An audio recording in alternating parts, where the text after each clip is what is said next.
Vem, esta é a hora da adoração. Vem, dar a Ele teu coração. Vem, assim como estás para adorar. Vem, assim como estás diante do Pai. Vem, erga sua voz e declara ao Senhor.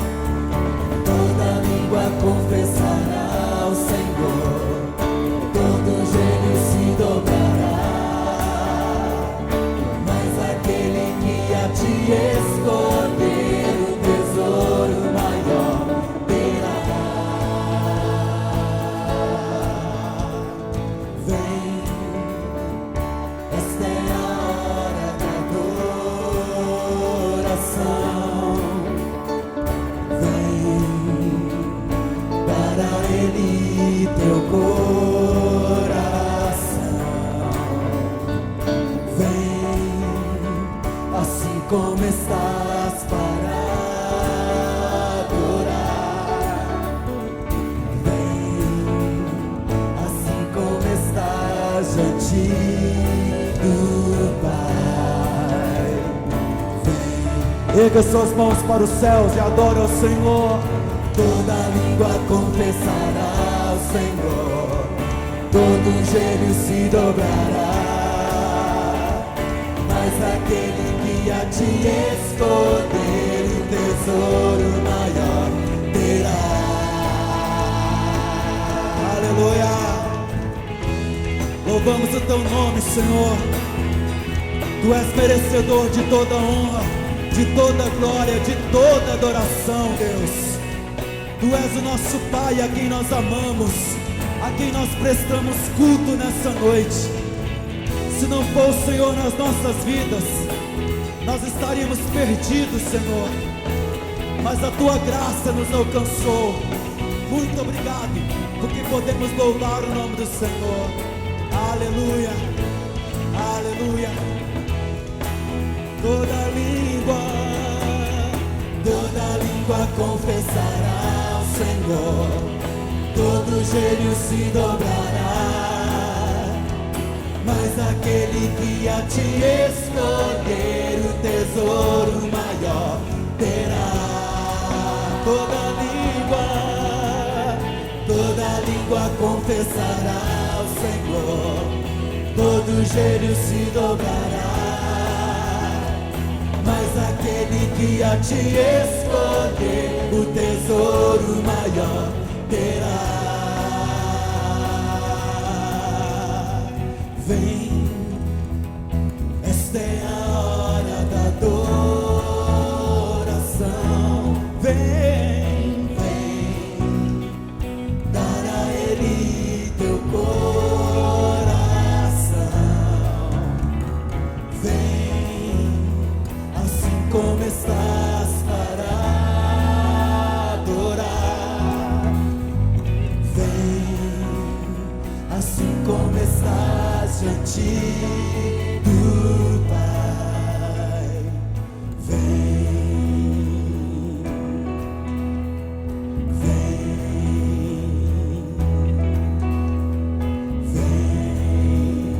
assim como estás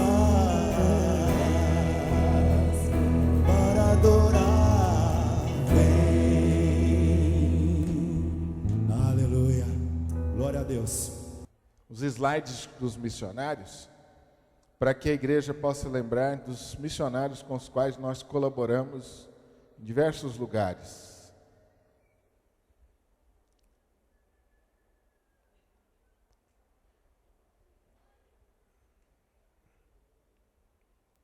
Carlos Delpino, na Europa, coordena a base na Europa,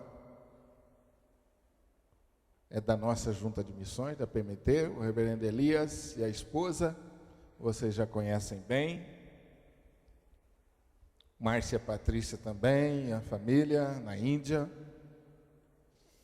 O Caleb, também. O Albano teve há alguns meses atrás aqui em nossa igreja. Vocês conheceram o Albano, está atualmente na Albânia. O Rodrigo e a Paloma também são conhecidos, coordenam o Kairos. Wesley é o missionário mais recente que a igreja apoia no Nordeste. Ele abre poços e, através da perfuração de poços, ele vai evangelizando e compartilhando a palavra com os lugarejos por onde ele passa. Ele é cadeirante. Uma característica aí que talvez a gente pensasse que pudesse impedir ele de fazer um trabalho como esse, mas pelo contrário. Missão Vida é em Uberlândia, recuperação de mendigos. Esses dois irmãos, a Célia é membro da igreja, fazendo o IBEL, se preparando para servir a igreja em diversos lugares.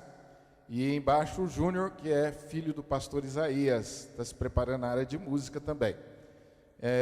Todos os dois estão aí na iminência de irem para algum campo missionário, apoiar alguma igreja aí no Brasil afora. Estão se formando e se preparando para isso. O João e a Thaís estão atualmente conosco. Cadê o João? Saiu, Thaís?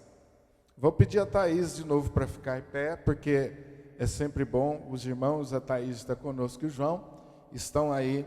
Obrigado, viu, Thaís? Por sinal, está fazendo aniversário hoje, né? Ontem, né, Thaís? Eles estão se preparando. Pode voltar o slide para mim, por favor, isso. Eles estão aí numa fase de preparação do projeto e vão desenvolver o trabalho missionário em Moçambique, na África, através da arte circense e da educação. Então eles entram no país assim, e ali, através dessas atividades, vão compartilhando a palavra e levando o evangelho. Amém. Não vamos esquecer de orar por esses irmãos. Queria saudar meus amados irmãos nessa noite, mais uma vez, em nome do nosso amado Salvador Jesus Cristo. Eu fiz uma pergunta ontem à noite, é muito importante. Há uma pessoa que está em nosso meio que é muito importante. Quantos creem que o Senhor está em nosso meio nessa noite? Levante a mão. O Espírito Santo está em nosso meio e Ele que é o principal responsável pela bênção desse culto. Quem somos nós para fazermos a obra de Deus, a não ser que o Espírito Santo nos autorize e nos assista? Eu já orei hoje, durante a semana toda, lá na África, eu estava orando pela igreja aqui, para que Deus abençoasse o culto desse final de semana, para que nós pudéssemos entender a palavra de Deus e pedir que Deus também tivesse misericórdia de mim e pudesse me usar para transmitir a sua palavra. Então, minha esposa está comigo, a Sueli, ela está ali, ela também nos acompanha nesse trabalho. Meus irmãos, como é bom ver assim, Deus agindo na sua obra. A obra missionária está crescendo, aliás, a igreja está crescendo poderosamente no mundo.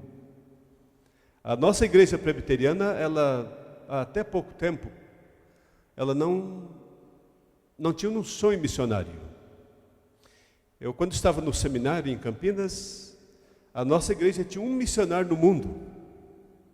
O presidente da igreja chegou diante do seminário e disse: olha, nós agora somos uma igreja missionária. A gente tem um missionário no Paraguai.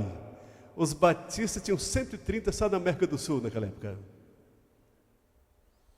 Como é que a gente pode dizer que é uma igreja missionária como missionário no mundo, já que tem 24 mil culturas no mundo, 1000 povos étnicos? Mas, meus irmãos, Deus tem feito um milagre. Hoje a nossa igreja, eu rodo o Brasil todo, cada final de semana eu estou numa igreja diferente. Na semana provavelmente vou estar em Valadares, na outra semana no Pará, e assim, irmãos, cada final de semana estou num lugar diferente. E a gente vê a ação de Deus em nossa igreja. Hoje nós estamos com 180 missionários nos campos, em quase 40 nações. Olha o que Deus está fazendo.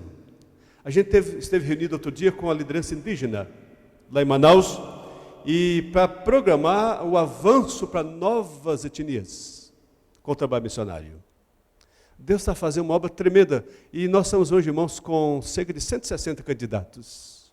Eu estava na Bolívia agora, julho, durante 15 dias, com uma equipe, porque a equipe no seu treinamento transcultural, a gente sai para um campo para uma experiência transcultural. E eu tenho que acompanhar o grupo pastoreando. A gente estava na Bolívia. E tinha 11 pastores lá, inclusive, já se preparando para os campos. E médico, gente diplomada, Deus está chamando para a obra. Daqui a algum tempo nós vamos ver essa universidade cheia de jovens se preparando para a missionária. Deus quiser.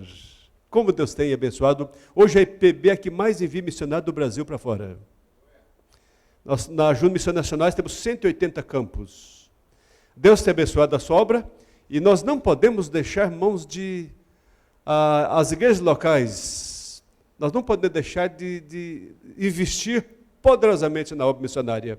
É assim que uma igreja agrada o coração de Deus. O profeta Isaías, no capítulo 11, verso 9, diz que toda a terra se encherá de quê?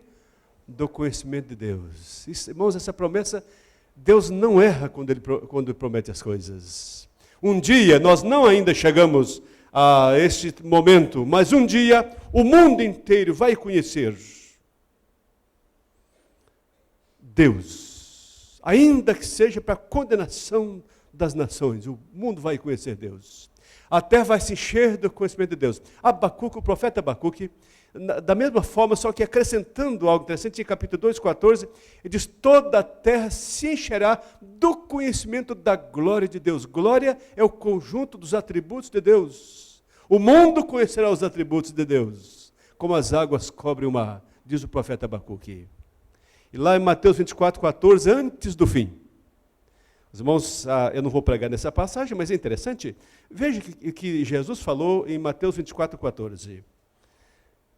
Essa palavra muito gloriosa na Bíblia Sagrada. E Jesus disse assim, será pregado este evangelho do reino por todo o mundo. A palavra mundo aqui na língua grega, a palavra oikumene, é o mundo habitado. Onde houver uma habitação, tem que chegar lá o evangelho. É um desafio para a igreja. E diz, então virá o fim. Só depois que todas as residências receberem a pregação do Evangelho, é que Cristo volta. Às vezes a gente pensa, está breve a volta de Cristo? Não sei, irmãos, eu ainda acho, não tenho certeza. Mas talvez, se a igreja não apressar a missionária, possa ser daqui a trilhões de anos, eu não sei. O que apressa a volta de Cristo são os projetos missionários. A volta de Cristo não está ligada ao tempo da cronologia, mas ao tempo, nós chamamos o tempo cairológico, que é independente do cronômetro, mas é a determinação de Deus. É o tempo do propósito. É assim que a Bíblia ensina. Quanto mais a igreja faz a obra missionária, mais esse apressamento do retorno de Cristo Jesus. Graças a Deus. Eu queria nessa noite lhes convidar a abrir a Bíblia em Atos capítulo 13. Meu grande sonho, irmãos, é que nós possamos ouvir a palavra de Deus como ela é. Atos dos Apóstolos, no capítulo 13. O que me chama a atenção é que esse período de Atos dos Apóstolos, quando encerra-se o capítulo final de Atos dos Apóstolos, são 30 anos de história da igreja. 30 anos de avanço da igreja. O que uma igreja pode fazer em 30 anos? Eu sou que Uberlândia tem muito mais de 30 anos. Nesse período muito difícil, ninguém tinha dinheiro, o Império Romano espoliava a igreja, tirava o emprego, o povo passava fome, mas a igreja era uma bomba da sociedade. Foi tão forte que no 4º século, Constantino, sabe aqueles políticos que se convertem na época da eleição? E vão à igreja, e Constantino se elegeu imperador cristão por causa da força cristã. A gente não sabe se ele foi salvo ou não, a verdade é que ele teve contribuição. Ele, inclusive, foi imperador em Istambul, porque, na verdade, o reino bizantino estava na Turquia, em Istambul. E Constantino foi aquele que pediu, que convocou, ordenou a cópia de mais de 50 Novos Testamentos para distribuir. E assim começa a história do texto bíblico do Novo Testamento. e a igreja cresceu poderosamente. Se a gente quiser saber o que aconteceu nesses 30 anos, é só a gente olhar alguns dados bíblicos. Paulo escreveu 4 cartas quando estava no final, nessa primeira prisão dele, porque ele não morreu nessa prisão aqui em Roma, ele morreu depois, uns 5 anos depois, e ele escreve 4 cartas, no finalzinho aqui de Atos dos Apóstolos. Ele escreve 4 cartas da prisão, a carta aos Efésios, a carta aos Filipenses, a carta aos Colossenses e a carta a Filemão. E a carta aos Colossenses traz alguns dados interessantes para ver o avanço da obra naquela época. Isso para a gente entender o que o texto bíblico que vamos ler, a impressão desse texto para nós. Lá em Colossenses, no capítulo 1, vocês quiserem dar uma olhadinha, só para ver assim alguns dados do avanço da obra. Colossenses, capítulo 1. Interessante, irmãos, isso em 30 anos. Não tinham 100 anos de igreja, nem 90, nem 60, mas em 30 anos. Vejam o que, ao escrever essa carta, o que o apóstolo Paulo diz no capítulo 1. No finalzinho do verso 5, os irmãos percebem aqui um dado interessante. Aqui fala o seguinte, Paulo fala especialmente, ele fala a respeito da verdade do Evangelho, a palavra da verdade do Evangelho. Então, está aqui no final do verso 5. Tá? Então ele fala dessa palavra da verdade do Evangelho. Essa palavra que temos, naquela época nem estava tão completa, porque a Bíblia não estava escrita toda ainda do Novo Testamento. Mas ele, verso 6, ele fala, que chegou até vós. Como também, onde? Isso em 30 anos, irmãos, o mundo inteiro, praticamente, já havia recebido o Evangelho, o mundo inteiro em 30 anos. Olha o que é uma força missionária em 30 anos. Diz em todo o mundo. E lá no versículo 23, Paulo diz, se é que permaneceis na fé, alicerçados e firmes, não vos deixando afastar da esperança do Evangelho que ouvistes e que foi pregado para quem? A toda criatura. Irmãos, isso em 30 anos de igreja. Nossas igrejas estão mofando às vezes aí anos e anos, sem crescimento, porque não estamos investindo o nosso coração na propagação do Evangelho. Aqui era diferente. E essa passagem que nós vamos ler, Atos capítulo 13, agora vejam, versos 1 a 3. Esse é um texto maravilhoso para nos ensinar nessa noite o que de fato é o movimento missionário, a partir de uma igreja local. E diz assim o texto, Atos capítulo 13. Havia na igreja de Antioquia profetas e mestres, Barnabé, Simeão, por sobrenome Níger, Lúcio de Cirene, Manaém, Colasso de Herodes, o tetrarca e Saulo.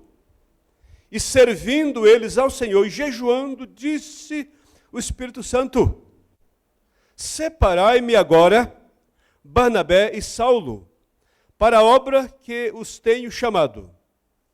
Então, jejuando e orando e impondo sobre eles as mãos, os despediram. Que coisa tremenda. Quando eu leio essa passagem, eu me lembro, eu gosto de ligar o reformador João Calvino. João Calvino foi um reformador que pregou a Bíblia inteira. João Calvino, quando a gente estuda na hermenêutica, a escola de hermenêutica da Reforma, a gente vê que João Calvino e Martinho Lutero, eles entregaram para o mundo todos os princípios de interpretação bíblica. Foram grandes cabeças. João Calvino era muito mais um intérprete bíblico do que um teólogo, simplesmente. E eu li um livro há algum tempo passado, chamado João Calvino no Teatro de Deus. Muito interessante. São vários autores, e um daqueles autores descreve o grande projeto de vida do reformador João Calvino. E João Calvino tinha 2 sonhos.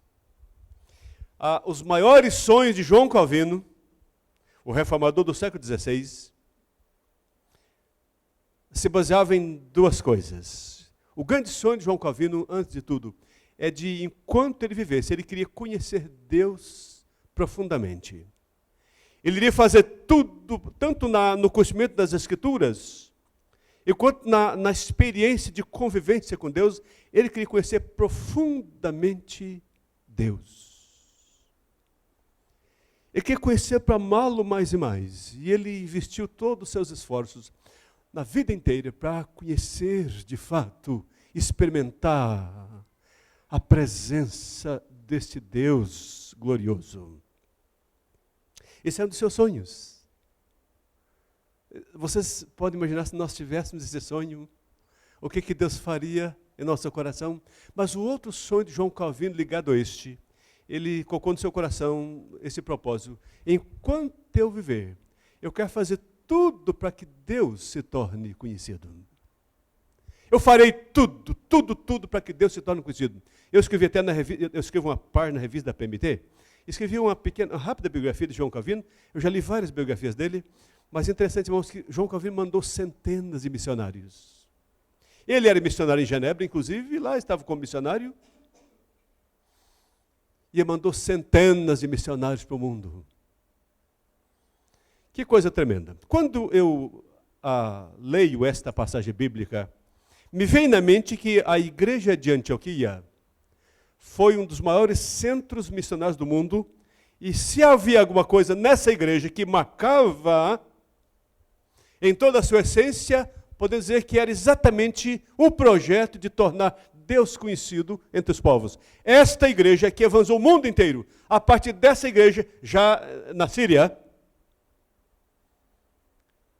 toda a Europa, Ásia,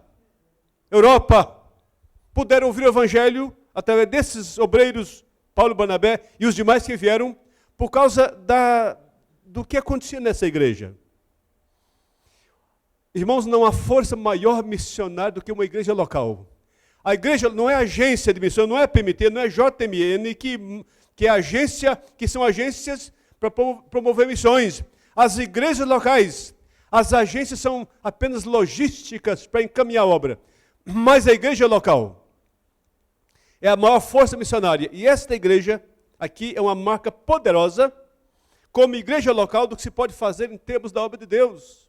O que está registrado aqui, a gente percebe que é exatamente a ação de Deus numa igreja, para que ela se torne poderosamente forte e agente para tornar Deus conhecido entre os povos. E quando nós olhamos no verso 1, fique com a Bíblia aberta, porque é muito importante.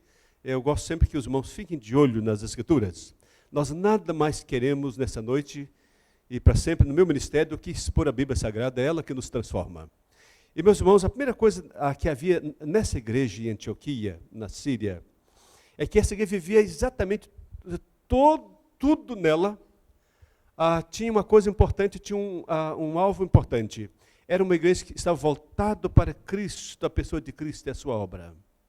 A gente chama uma igreja realmente cristocêntrica. E é por isso que Deus fez dessa igreja uma força tão grande, porque quando a igreja ama Jesus, o Espírito Santo derrama sobre essa igreja.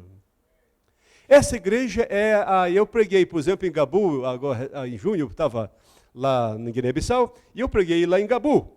A Gabu tem uma escola dominical de 450 crianças na nossa igreja presbiteriana lá, sabe? É um movimento tremendo.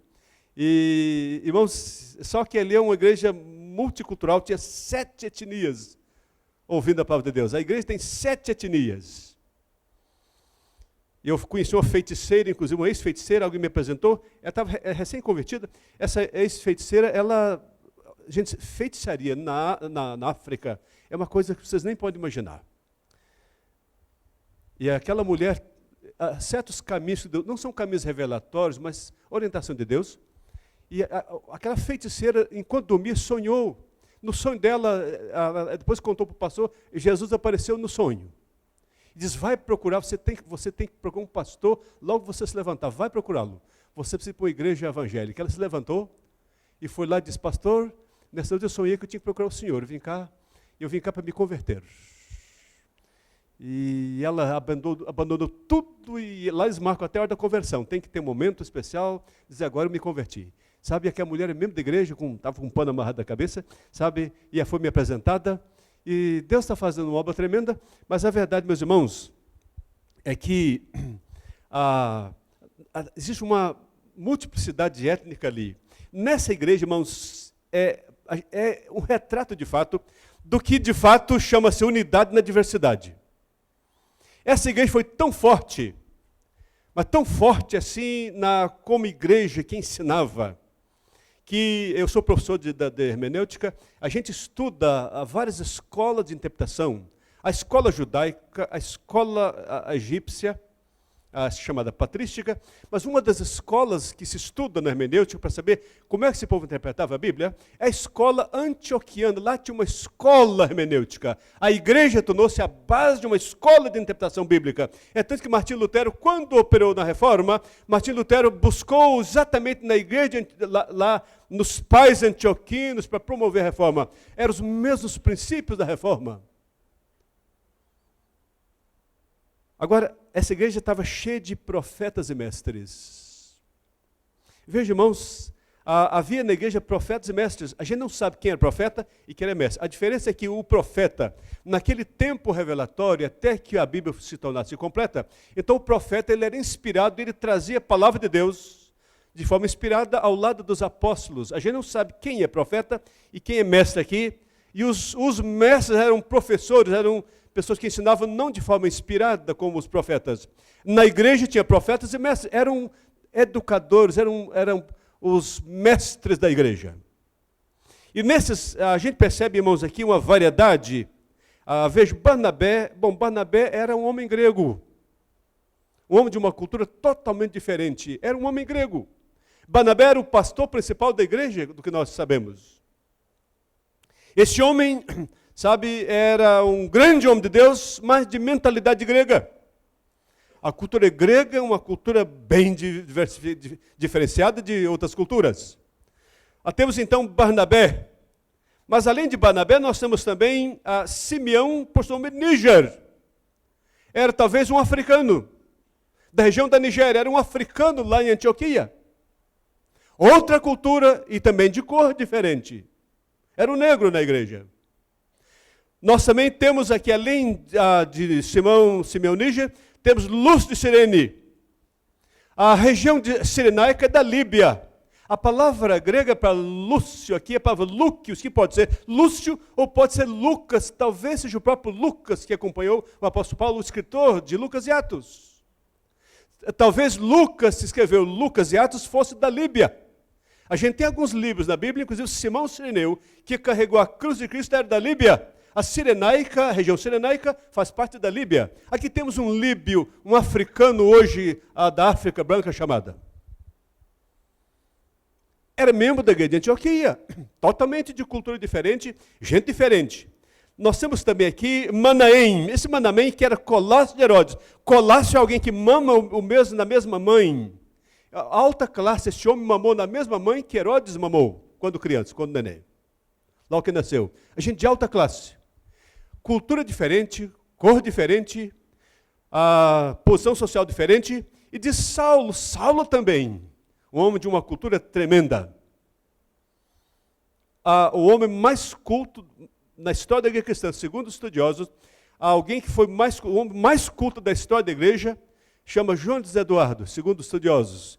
E diz para ser mais culto do que só o apóstolo Paulo. Paulo era mais culto do que Jones Eduardo na história. Foi o grande pregador americano. A gente vê uma diversidade numa igreja, mas aqui, irmãos, interessante que diz assim, verso 2, mas todos serviam a quem? Ao Senhor. Unidade não quer dizer uniformidade, todo mundo é diferente, mas tem um objetivo único. O objetivo desta igreja chamava Jesus. A palavra Senhor vem da língua hebraica, a palavra Adonai, que quer dizer aquele que é dono dos céus e da terra, autoridade máxima, todos debaixo da mesma autoridade. Jesus era o alvo daquela igreja. A igreja tinha uma diversidade muito grande, mas toda essa diversidade estava em torno de uma única coisa. Cristo era o alvo daquela igreja. Jesus, Senhor exaltado, era o alvo dessa igreja. E é por isso, meus irmãos, que essa igreja tem essa grande base missionária. Uma igreja, para ser missionária, ela precisa amar profundamente ao Senhor Jesus Cristo. Ela precisa, irmãos, ser uma bênção. em torno da pessoa de Cristo. Essa palavra servindo ao Senhor vem de um termo interessante, que é a gente que abençoava o outro. Todo mundo era uma bênção. Cada crente era uma bênção para o outro. Cada crente era um ministrador da bênção do evangelho para o outro. Essa palavra servir é exatamente isto. Cada crente era um missionário, cada crente era um agente abençoador. Eu fui numa igreja em Valadares uma vez, e o conselho missionário disse: pastor, vem nos ajudar aqui num problema, numa situação. Tem uma moça na igreja que diz que quer ser missionária. A gente está numa dúvida se a gente investe nela ou não. O que o senhor acha? Eu disse: é muito fácil, meus irmãos, definir se ela deve ou não ser missionária. É muito fácil. Deixa eu perguntar para os irmãos: ela é uma bênção aqui? E diz: o pior que não é. Eu disse: então tem nada de missões. Ela falou assim: então está decidido. A decisão foi feita em poucos segundos. Então, essa moça, nós não vamos investir nela. Ela nunca foi bênção aqui no nosso meio. Quando você se tornar uma bênção a partir daqui, desse lugar, quando a sua vida for concentrada na pessoa de Cristo, quando Cristo for aqui, irmãos, o centro da igreja, quando Cristo for amado por vocês, quando houver um grande avivamento sobre Cristo, em torno da pessoa de Cristo, quando vocês amarem e se entregarem completamente em Cristo, o Espírito Santo vai derramar sobre vocês e vocês vão ser uma agência poderosa. Sabe, uma igreja missionária, ela, antes de tudo, tem que ser uma igreja concentrada em Cristo, uma igreja cristocêntrica. Cristo tem que ser amado nessa igreja. E o segredo de Antioquia é porque Cristo é profundamente amado naquela igreja. Todos queriam servi-lo. É assim que uma igreja é missionária. Não importa a diversidade, eu sei que certamente aqui tem uma diversidade também social, diversidade cultural, em muitos aspectos. Mas se vocês tiverem um único objetivo, que é Jesus, vocês já pensaram, essa juventude aqui, tem muitos jovens, vocês na universidade, se Cristo fosse mais importante do que a universidade para vocês, lá dentro. A reforma do século XVI aconteceu nas universidades. Que jovens se comprometeram com Jesus. Lá na época do século XVIII, tinha a Universidade de Halle, na Alemanha, tinha 26 jovens, lá na universidade, orando pelas nações. E o conde Nicolau von Zinzendorf, que era, naquela época, a Alemanha, tinha ainda um grande poder de vida espiritual, e o conde Zinzendorf disse: vocês vão orar e orar pelas nações. Mas é provável que enquanto vocês vão orar pelas nações, Deus vai chamar alguns. E quando chamar, vocês não desobedeçam, vão logo para as nações, enquanto estão na universidade. E eles começam a orar. Irmãos, na verdade, não ficou nenhum jovem, porque os 26 foram para os campos missionários. Lá na universidade, testemunhando e orando pelas nações. Seus jovens, ao invés de hoje se contaminarem com os princípios da universidade, com o evolucionismo da universidade. Se vocês amassem o Senhor Jesus Cristo, porque a juventude é a maior força missionária. A gente vai nos campos, os campos estão cheios de jovens. Se vocês que são jovens, se vocês amassem a Jesus, Deus faria de vocês uma bomba, não só na universidade, mas nas nações. Mas a marca dessa igreja é uma igreja voltada para a pessoa de Jesus. Todos serviam ao Senhor. Esta era a unidade da igreja em torno da pessoa de Cristo. E quando uma igreja, sabe, a gente, hoje há uma estatística no Brasil de que 70%, espero que aqui seja menor, 70% das pessoas que estão no culto, como os irmãos estão, vocês estão aqui por causa de uma bênção maior, não por causa de Jesus. 30% vem para o culto por causa de Cristo. Já pensou, você nessa noite está aqui, num culto missionário, mas você está aqui, pensa, qual a bênção que eu vou levar? Qual a bênção maior? Sabe se eu vou conseguir pagar minha dívida? Sabe a bênção maior? Sabe se eu vou conseguir trocar meu carro? Sabe se eu vou conseguir reformar meu apartamento? Deus vai me abençoar? Talvez seu coração seja tão perverso, que é para isso que você está aqui nessa noite. Mas quando o Senhor converter seu coração, e você começar a amar a Jesus, pensar, minha vida, o centro dela é Cristo, Deus vai fazer de você uma bênção. É assim que nós encontramos nessa igreja, a igreja de Antioquia. A igreja que, na verdade, foi uma bomba missionária, porque todos tinham uma coisa única no seu coração. Sabe, todos serviam ao Senhor. É isso que faz uma igreja tornar-se igreja missionária. Meus irmãos, o Espírito Santo jamais opera numa pessoa, a não ser que ela ame a Cristo. Quando a gente ama Cristo, sabe, o Espírito Santo nos enche e nos usa poderosamente. O segredo, o Espírito Santo fará tudo para que Cristo se torne honrado. Deus deu não só as nações, mas Deus deu toda a honra a Cristo, está entronizado nos céus e na terra. E Deus faz questão de honrar o nome de Cristo. E quando você que está na igreja não honra Cristo, você está completamente afastado do propósito de Deus. Mas o que faz dessa igreja de Antioquia uma bênção, irmãos, é porque todos aqui serviam ao Senhor. Outra marca dessa igreja importante, irmãos, está no verso 2. E servindo eles ao Senhor, e jejuando, disse o Espírito Santo, separai-me agora Barnabé e Saulo para a obra que eu os tenho chamado. Irmãos, quando uma igreja para de fato ser missionária, tem que acontecer um grande chamamento do seu povo para a obra. O que nós vemos nessa igreja, irmãos, aqui, é que Deus chamou gente para a obra. Uma coisa é vocês apoiarem quem está fora, vemos aqui uma lista. Outra coisa é vocês enviarem, vocês mesmos, irem para os campos. Nada melhor, ou nenhuma oferta maior missionária que pode fazer, senão enviar os seus próprios membros para os campos. E aqui nós encontramos duas pessoas tão famosas, os líderes da igreja. E são esses dois líderes que começam a sair como missionários da igreja, Saulo e Barnabé. Mas é importante, irmãos, vejam aqui nesse verso, como é que acontece esse chamado. E diz assim, e servindo eles ao Senhor, o Espírito Santo falou à igreja. Sabe, isso em gramática do Novo Testamento é interessante. A gente chama, aqui em gramática do Novo Testamento, é uma ação simultânea. Enquanto eles serviam, o Espírito Santo chama. Quando uma pessoa começa a servir a Cristo, quando a igreja começa a servir ao Senhor, quando começa a servir, sabe, aquele que é autoridade, que tem direito sobre nós. Quando a gente se envolve em servir ao Senhor, essa é uma bênção aqui e a partir daqui. Sabe, enquanto isso acontece, é nesse momento que Cristo chama. O chamado de Abraão é interessante na Bíblia. Como é que Deus chamou Abraão? Deus disse para Abraão, Abraão não sabia o que ia fazer. Mas Deus disse a Abraão, fique à minha disposição, Abraão. Fique à minha disposição. Vai me servir. Deus disse para Abraão, sê tu uma bênção. Você vai ser uma bênção. Enquanto você for uma bênção, eu vou lhe designar para onde você deve ir. Mas você nada mais vai fazer por enquanto do que ser uma bênção. Sê tu uma bênção, Abraão. Depois Deus vai lhe designar para onde ele deveria ir. E foi o que aconteceu em Antioquia, enquanto cada crente era uma bênção.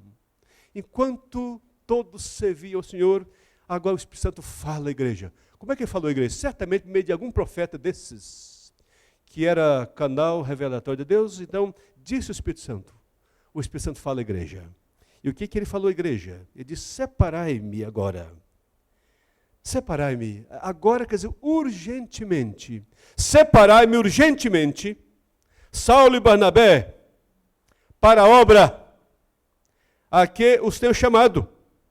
E é interessante, meus irmãos, que essa expressão, se vocês olharem aqui no capítulo 12, no finalzinho, vocês percebem que o último verso, o verso 25, diz assim, Barnabé e Saulo, cumprida, o quê? A sua, já eram missionários. Ele já estava na missão. Deus chama alguém que já está na missão. A missão de servir ao Senhor de alguma forma. E enquanto Saulo e Barnabé e a igreja servem ao Senhor, Paulo e Barnabé já estão na missão, em alguma missão. Missão de ser uma bênção. Agora, o Espírito Santo diz, separar-me esses dois que já estão na missão. Esses dois já estão trabalhando para o Senhor. É assim que Deus chama. Meus irmãos, quando a gente começa a buscar Deus, e aqui é interessante, irmãos, e servindo eles ao Senhor e jejuando. Sabe que aqui não tem, não de jejuando e orando, mas na verdade nunca há jejum sem oração. É tanto lá no verso 3, fala jejuando e orando. A oração está aqui junto com o jejum. Jejum é um dos grandes segredos de Deus. Jejum, a palavra jejum quer dizer retenção de comida. Sabe por quê? Deus é tão sábio que não tem nenhum prazer maior do ser humano do que comer. Tem que vir para comer. Quando fala em comida, parece que sai até lágrima nos olhos. Então, sabe, não tem... Qualquer botequinho que se abre aqui na esquina enche de gente, porque comer... o desejo de comer é muito mais forte do que o desejo do sexo. É muito mais forte do que o desejo de ter dinheiro, porque comer é uma satisfação humana. E quando Deus diz, agora você vai deixar aqui que é mais importante na sua vida, você vai agora deixar de vai reter para submeter a minha vontade. E quando Deus domina a nossa vontade da comida, Deus domina a vida em qualquer área. O jejum é a forma de Deus trabalhar nos nossos desejos. E a igreja estava jejuando, buscando matar a sua própria vontade. Paulo fala de morrer para nós mesmos. Os crentes estavam morrendo para a sua vontade, matando a sua vontade, para que a vontade do Senhor fosse estabelecida. E aqui dizia, servindo e jejuando. Enquanto isso acontece, a nossa igreja em Belo Horizonte, eu disse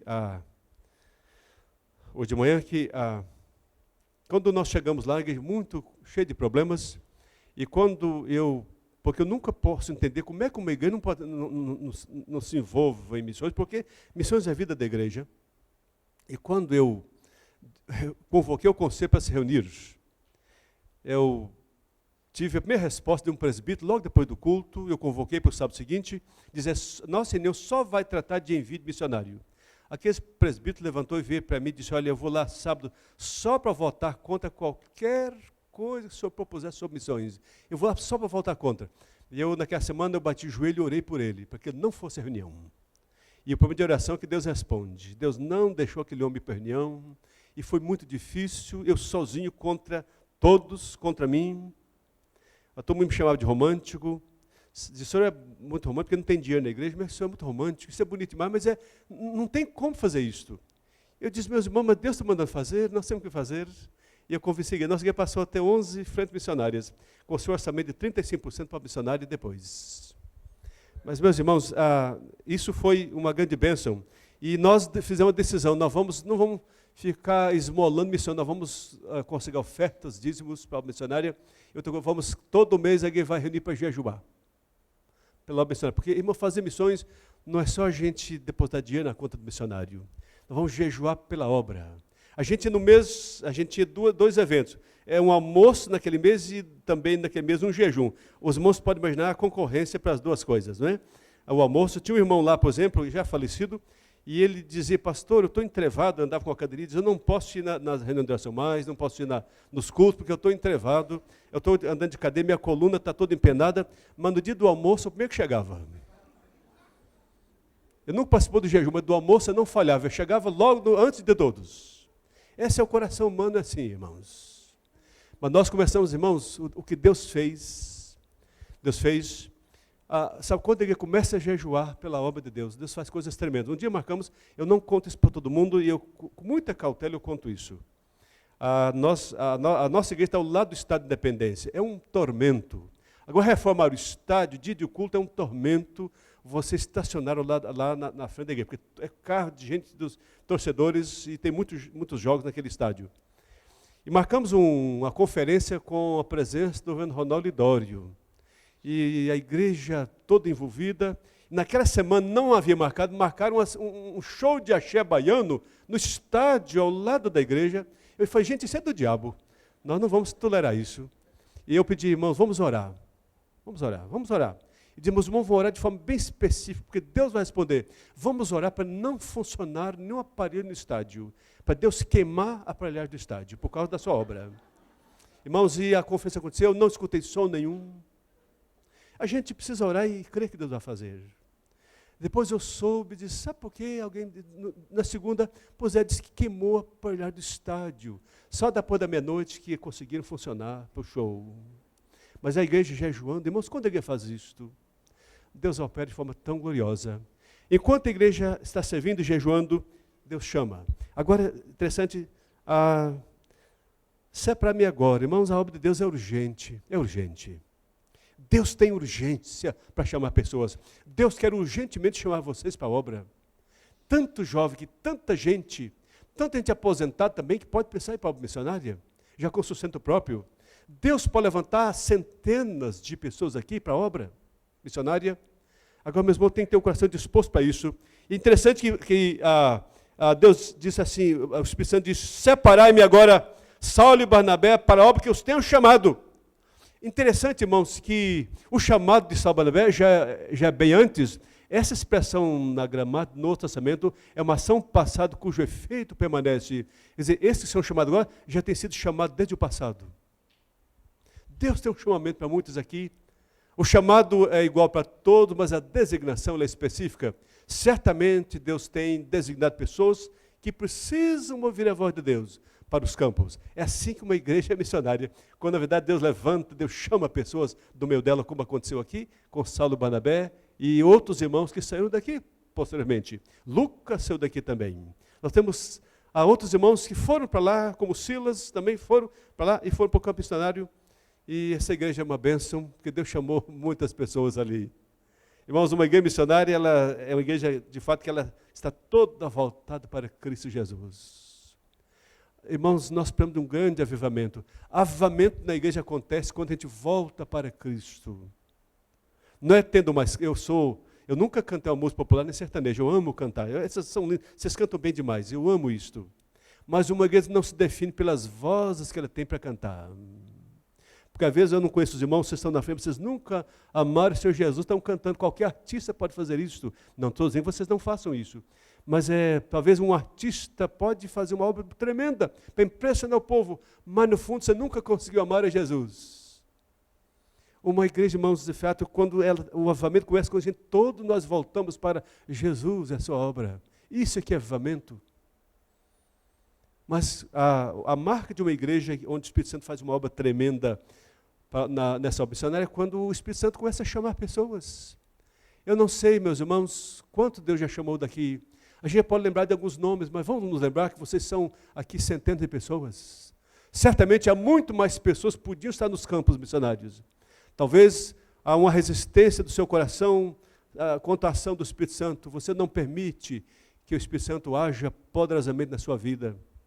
E quando isso acontecer, Deus vai chamar você, vai chamar gente da sua geração. Eu tenho 4 filhos. A gente, quando o senhor e eu nos casamos, nós éramos 2, nós somos 17. Eu pedi a Deus 4 filhos, e todos os dias, como já fiz hoje, eu entrego a minha geração para Deus chamar para a sua obra, todos os dias. Meu grande sonho é ver Deus chamar muita gente da minha geração para mandar para os campos.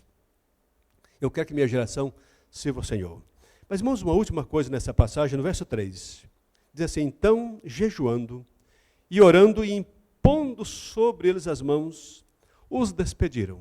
Aqui se percebe uma igreja missionária onde, de fato, ela está junto com aqueles que vão. Interessante, se eu fosse traduzir ao pé da letra, aqui essa expressão, no verso 13 é, então, havendo jejuado. Isso significa uma ação preparatória no passado, sim, está em gramática.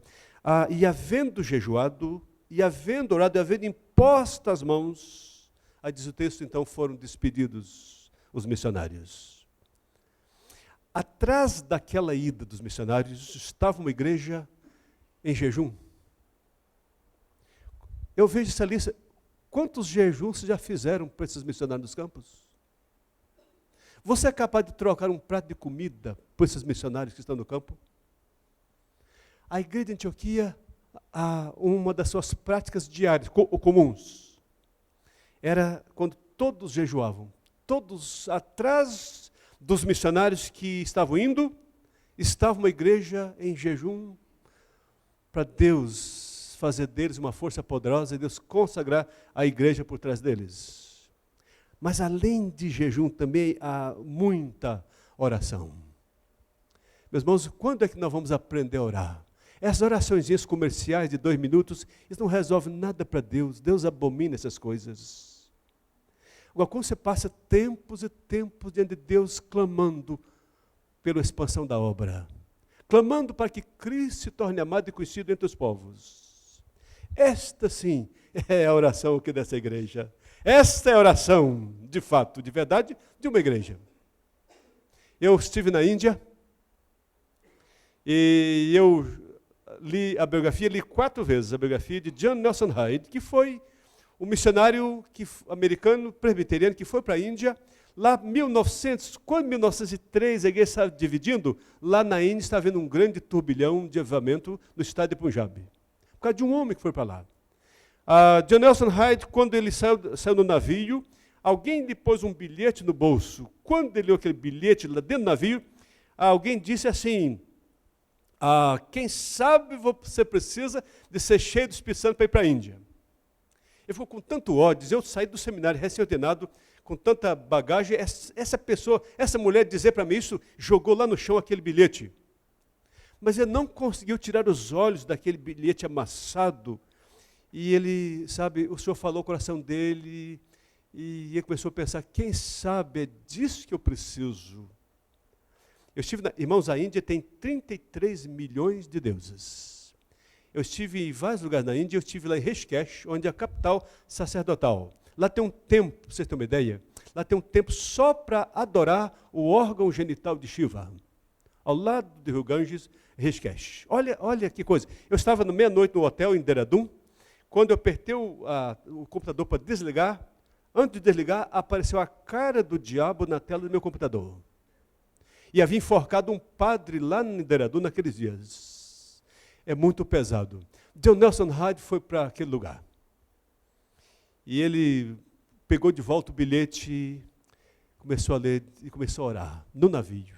Longa viagem para o navio, orando para que Deus lhe enchesse do Espírito Santo, que Deus começasse a agir no estado de Punjab, para onde ele iria. E chegando lá, meus irmãos, o Senhor começou a orar, orar e orar.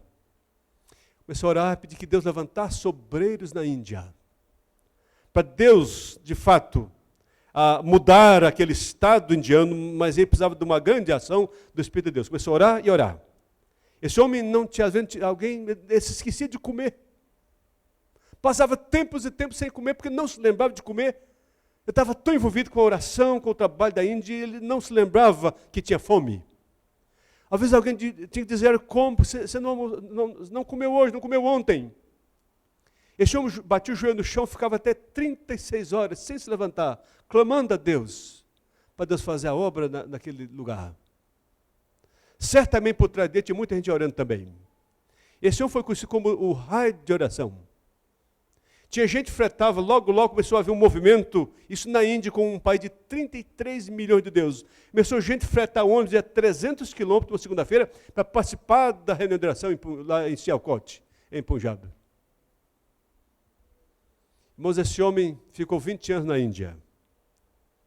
E ele disse, Senhor, ele começou a orar, pedir enchimento do Espírito de Deus para essa obra. Começou a dizer, Senhor, no meio de tanta gente, a Índia tem 1,2 bilhão de habitantes fora os não cadastrados. O Brasil tem 190 milhões de habitantes, agora parece que até aumentou para 200 e uns quebrados aí, 204, alguma coisa. Eu ouvi esses dias. E ele começou a orar. E Deus começou, irmãos, a operar, e tinha muita gente também por trás dele orando. E quando ele começou a sentir problemas cardíacos, ele decidiu morrer, não sair da Índia. A missão o convenceu de voltar. Aconteceu um fator com ele, só que naquela época já tinha milhares de crentes. Mas sabe o que ele fez? Ele disse o seguinte, Senhor, no meio de tanta gente perdida, eu quero que o Senhor me dê pelo menos 2 vidas convertidas, eu vou sair nas ruas evangelizando. Não é fácil fazer isso num país hinduísta. Eu estive lá.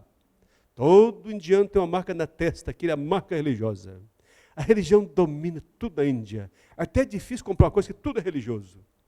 E ele disse, eu preciso de 2 vidas por dia para o Senhor. O Senhor mandou para cá, eu preciso de 2 vidas. Ele orava. E o biógrafo diz, às vezes Deus pedia 2, Deus dava 10 pessoas convertidas por dia para John Nelson Hyde. Ele disse, Senhor, está pouco.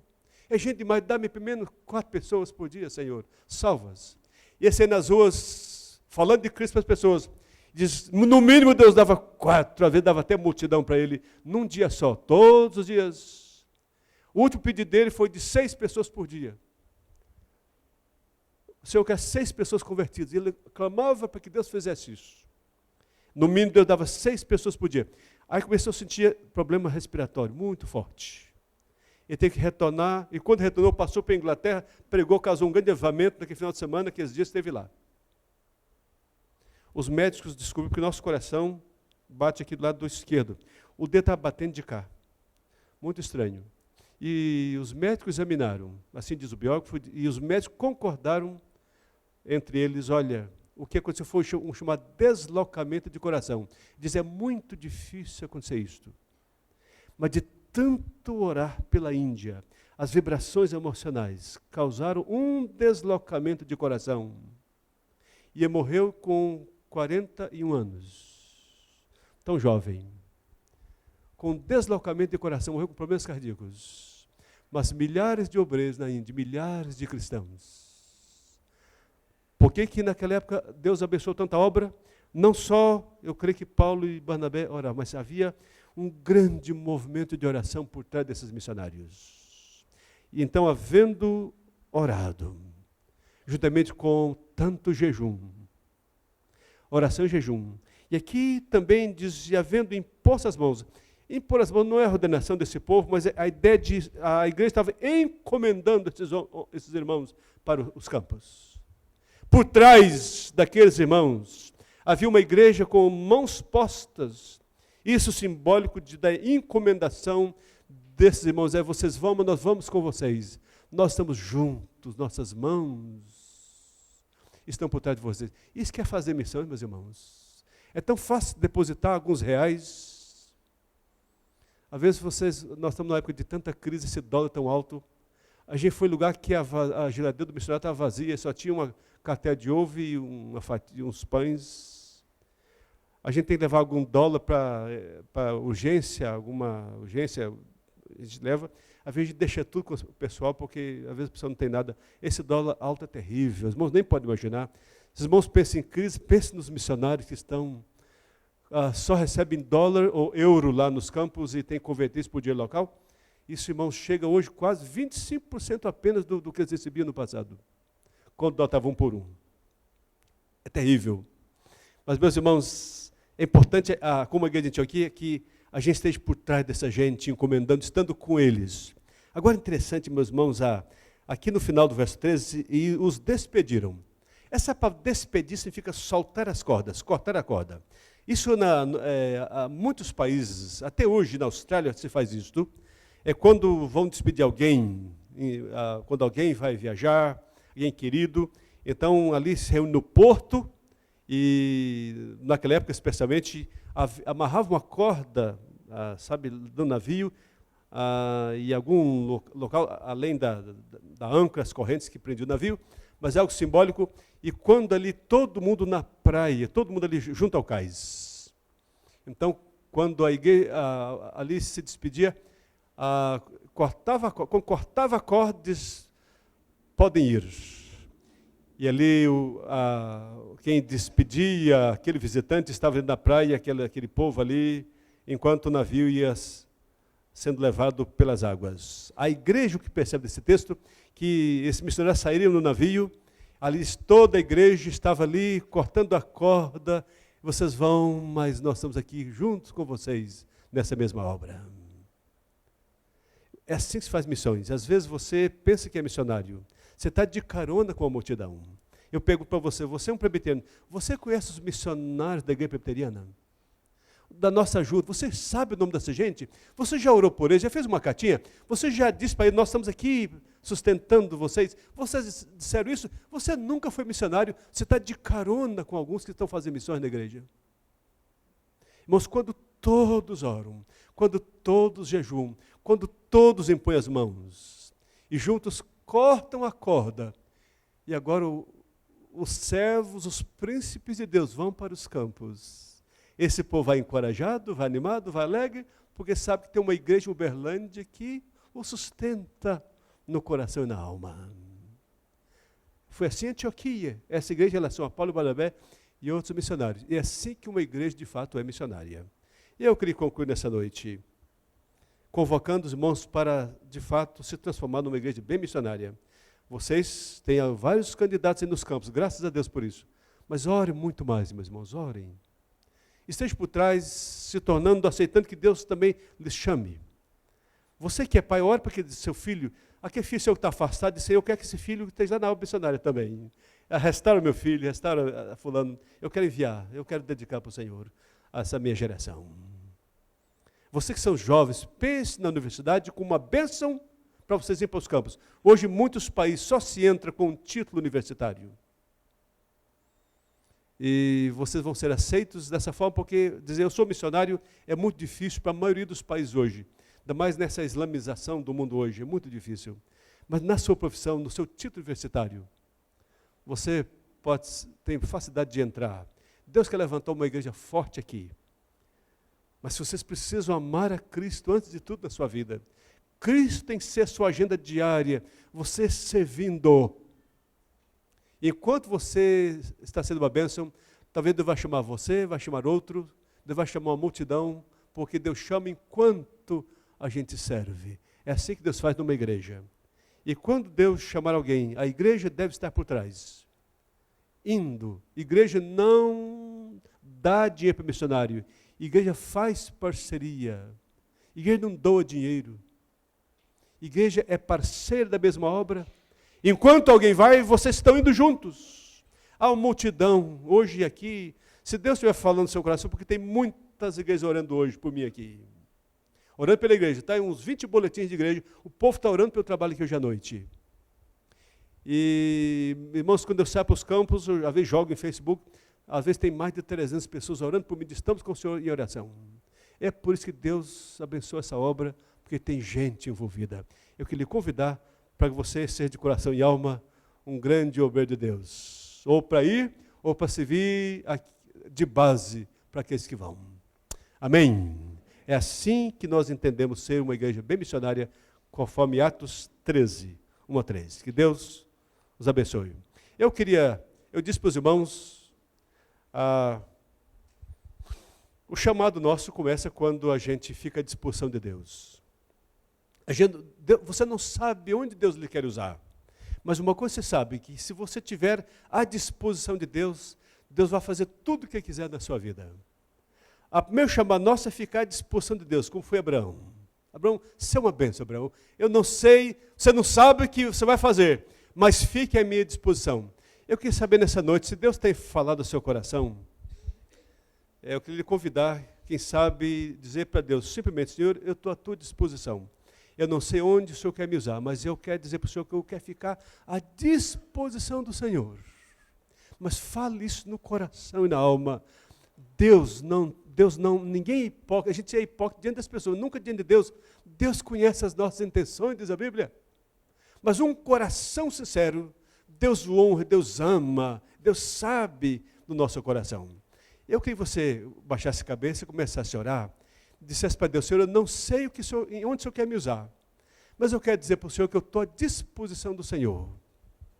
Diga para Deus, desde o adolescente até o irmão mais idoso, diga para Deus, Senhor, eu quero ficar à tua disposição, e eu não sei onde o Senhor quer me usar na tua obra, mas eu quero ficar à disposição do Senhor. O Senhor pode me chamar se o Senhor quiser, me usar para poder, no sustento missionário, para orar. Senhor, eu quero ficar à tua disposição. O Senhor está aqui em nosso meio dessa noite, vamos orar. Fale com Deus. O Senhor está presente em nosso meio, está ouvindo tudo que estamos falando. Está ouvindo o silêncio do nosso coração.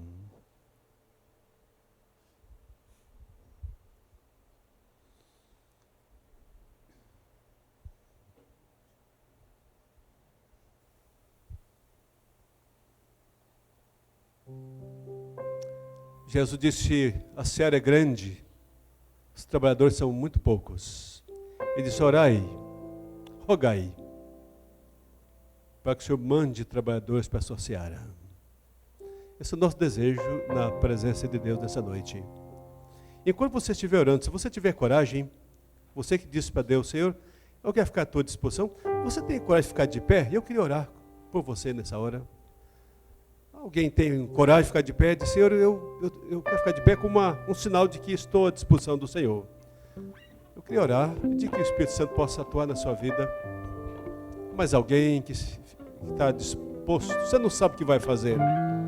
Você só está dizendo: Senhor, eu estou à tua disposição. Mas alguém, há uma luta muito grande, irmão, mas deixe que a vontade de Deus vença. Sabe, deixe que Deus faça do seu coração um coração disposto para a obra.